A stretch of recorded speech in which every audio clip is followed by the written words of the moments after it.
a real pleasure to be here, and I really want to take a moment to thank all of the participants for making an effort to log in and to participate in this conversation as we all try to adapt to new methods of communication and work, professional work, in these very challenging times. Of course, I hope everyone is hunkering in wherever you may be and keeping safe. These are trying times. The only thing that can help us overcome this pandemic is the resilience that we as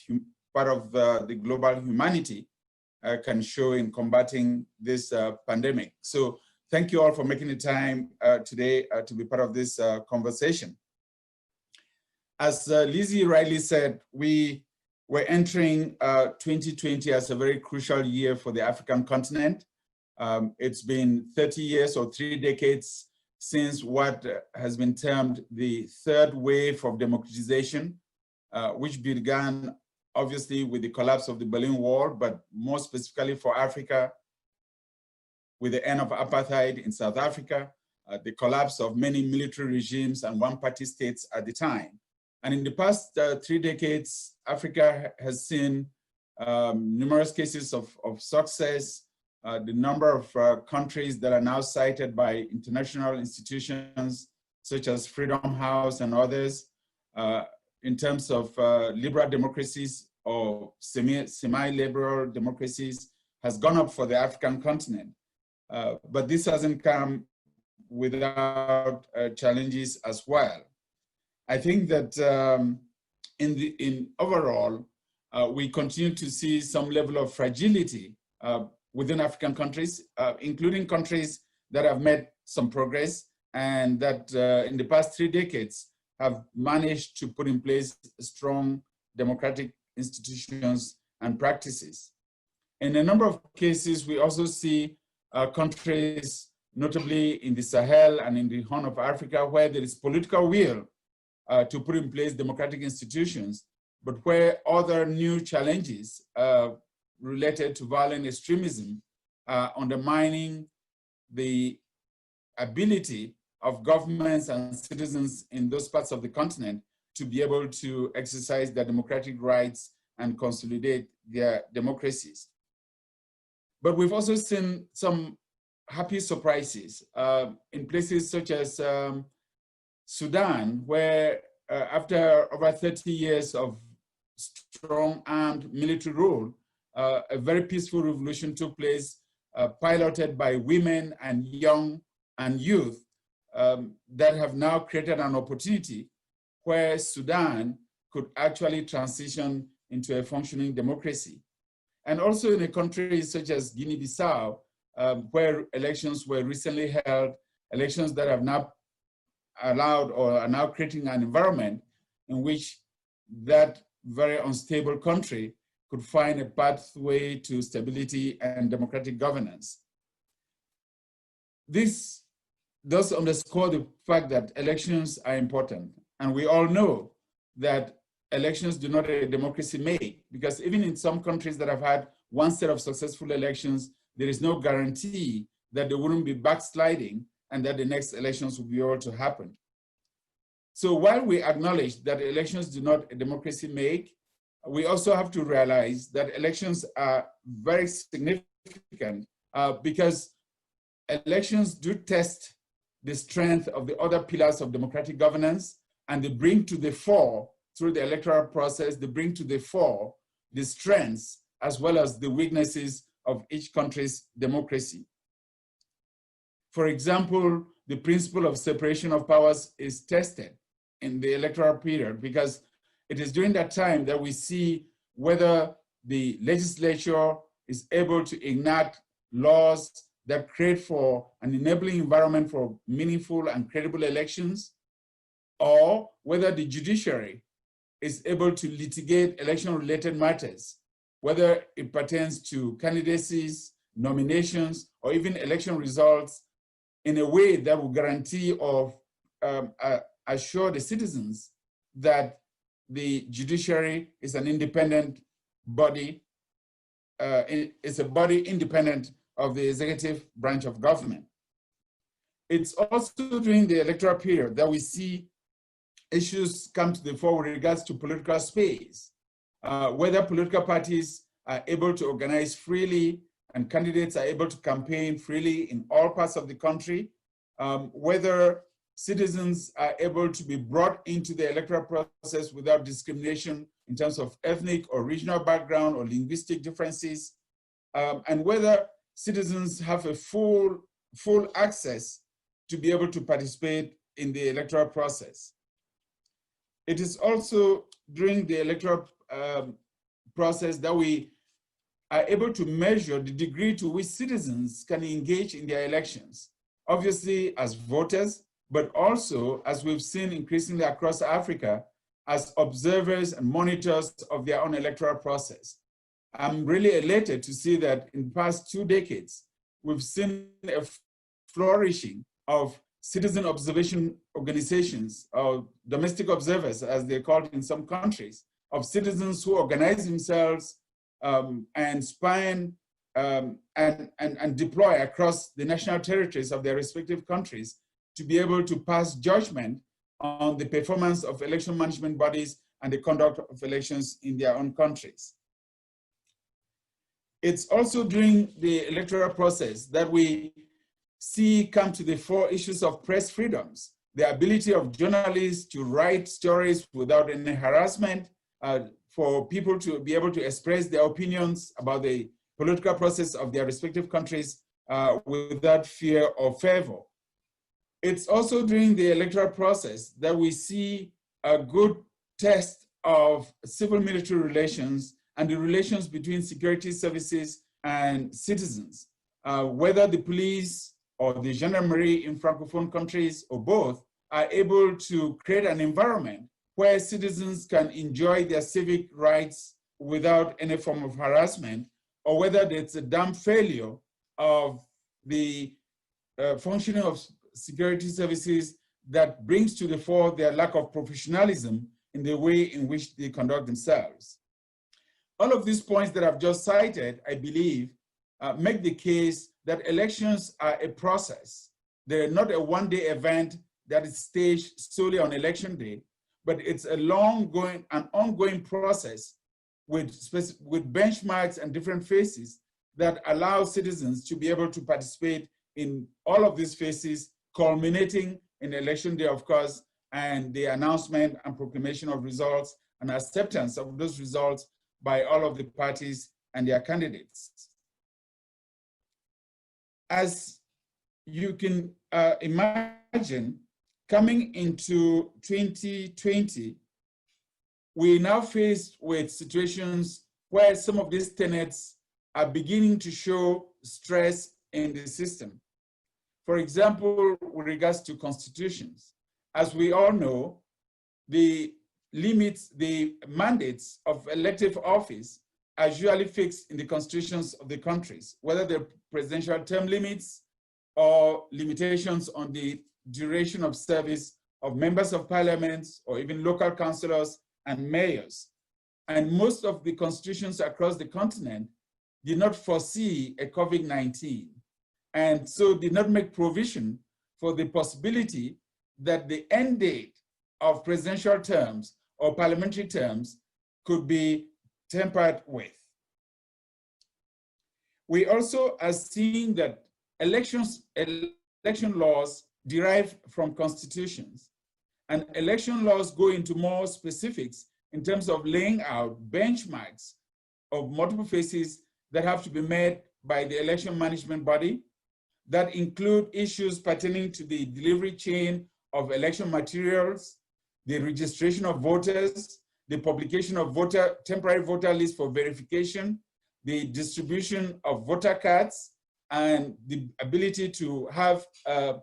final voter registry that will be publicized to assure voters that those that want to participate in the electoral process would be able to do so.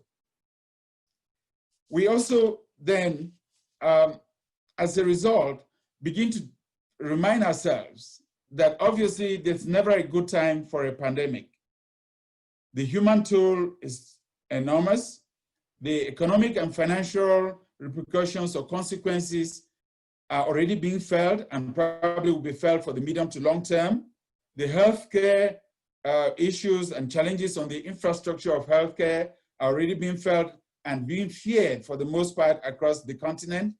And here comes the political consequences that we'll be dealing with in some more details in this discussion. When I talked about the issue of term limits, I should first say, obviously, that we've got more than 10 African countries that are preparing to have national elections this year. 9 or 10 of them have to do with presidential elections. But in the case of Ethiopia, which has a parliamentary system of government, the parliamentary elections will determine the government of the day or the next government in Ethiopia. And Ethiopia is one of those countries that is already coming up to the issue of term limits, with the elections that were planned for August 29th of this year, but now have been moved back at the request or the behest of the the national election body, which came to the conclusion that with COVID-19, it would be incredible or impossible to organize meaningful elections. The issue is now being debated amongst the political stakeholders with various options being put on the table. One, to ask the House of Federations to have an interpretation of the Constitution to determine whether there's some flexibility in terms of moving the election date. Other stakeholders asked for a more inclusive discussion on the issue that could lead to a more inclusive government that will run the country while it prepares for elections. We also see in a country such as Tanzania, and I would say Tanzania and Burundi, where the issue is being tackled differently, in the sense that on the one hand, you have almost a state of denial in terms of the real impact of COVID-19, and therefore a willingness to proceed with the electoral process as if the pandemic was not in existence. We would be looking out in those two cases on issues of political space, but even more importantly, whether the governmental management of the pandemic itself becomes a political and an election-related issue in which the governments could rise or fall without citizens gauge their management of the pandemic and notably of COVID-19. We also have issues pertaining to the debate on electoral systems that we now see taking place in a country like Somalia, where on the one hand, you have citizens that believe that a democracy should have a one person, one vote electoral system, whereas some of the political elites, especially the regional and ethnic elites, believe that the old system should prevail, in which case each of the federated areas assembles and the elders constitute a group of selected electors who then determine who gets to hold office at the federal level. The issues that are being faced in a country like Somalia, to a lesser extent and in a different context, are also being dealt with in a context of a country such as Cote d'Ivoire and even the Central African Republic, where these countries were supposed to have elections in fall of 2020, but now have to deal with issues of electoral framework. In the Central African Republic, there's a desire by the executive branch to introduce legislation that would amend the constitution to allow the president to be able to extend his term of office.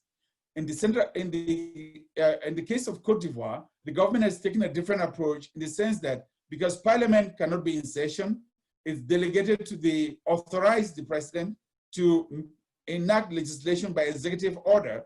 to create an enabling framework or to supplement provisions of the electoral code that would make for the conduct of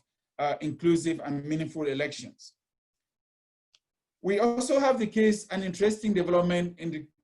case of Malawi, where we have seen institutions such as the court, the civil society organizations assert their influence in the electoral process, which then led to the court ruling that the last presidential election needed to be rerun, and with elections being planned for July. As we speak, there's still questions as to whether Malawi is going to be able to hold its calendar and have those elections in July, or whether civil society and especially the security services will be able to conduct themselves in a way that would allow citizens either to participate in the elections, or should they be moved forward to create an environment where the country can continue to stay stable until those elections are conducted. We have cases coming up such as Guinea-Conakry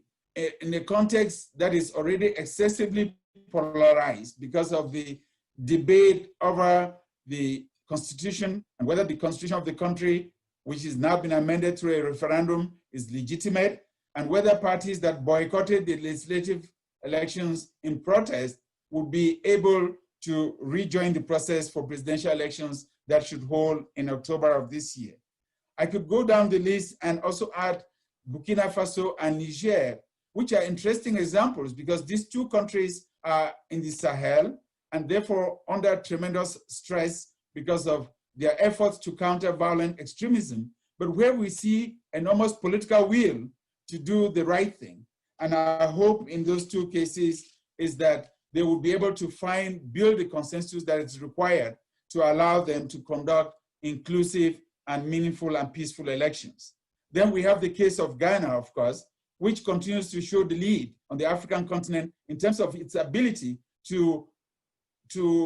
obtain the alternation of political power through the ballot process. And I must say that since 2000, Ghana has gone through multiple presidential elections that have been extremely close, but which have had outcomes accepted by all of the parties and contestants. And going into 2020, the hope is that Ghanaian civil society, which is extremely vibrant,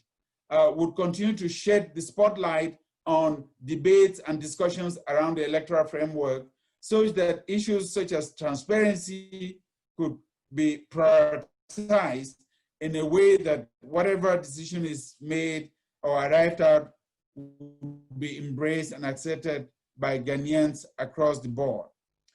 The 11 or 12 cases that I have mentioned very briefly in passing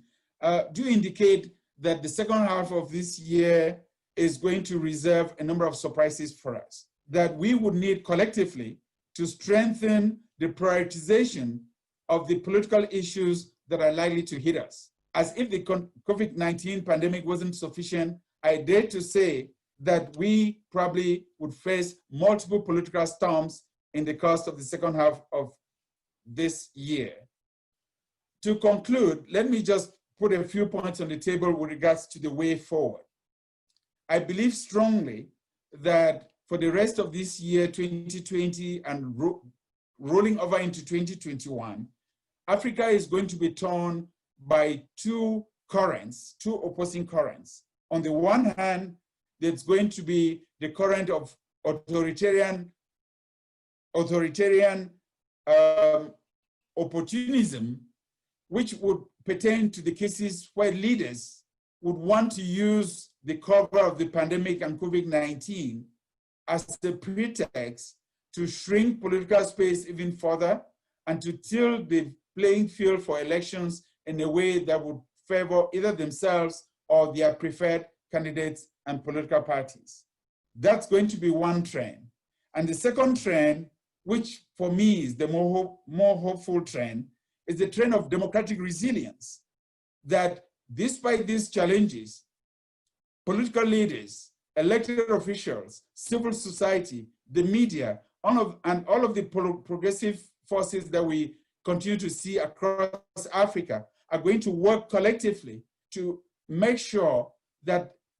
the emerging democracies that we see on the continent come out of this crisis stronger. And to be able to do that, I believe 4 crucial values are going to be at play. The first one is to seek inclusiveness, to make decisions in ways that include more people into the electoral process than less, that broaden the political playing field than shrink it. Secondly, to work towards consensus, that even though we're in this age where fiscal meetings are extremely difficult, in a continent where technological challenges are enormous, that efforts should still be made to build consensus across party lines. And that should be done in a way that brings in opposition voices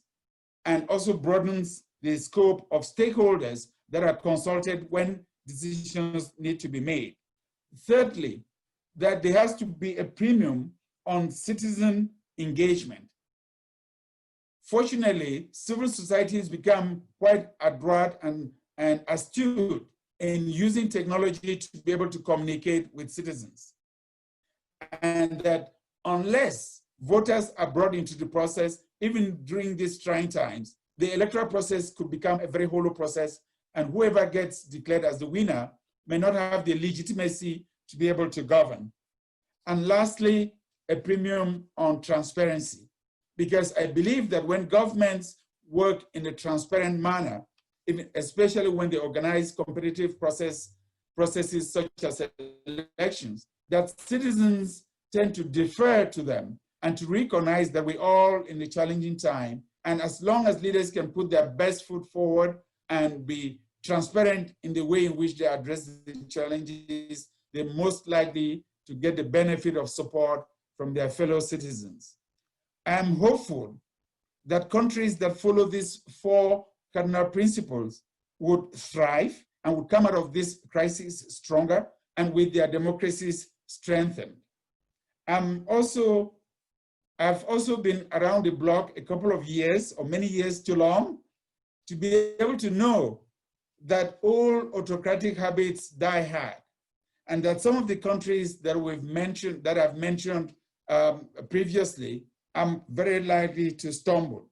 However, I urge each and every one of us, or all of us, to work as hard as we can to support the countries and the leaders that want to do the right thing. And that when next we reconvene, it would be to celebrate the success of democratic resilience across the African continent. I thank you very much for your time, and once again for making the time, and thanks Chatham House and Lizzie for your wonderful, this wonderful opportunity.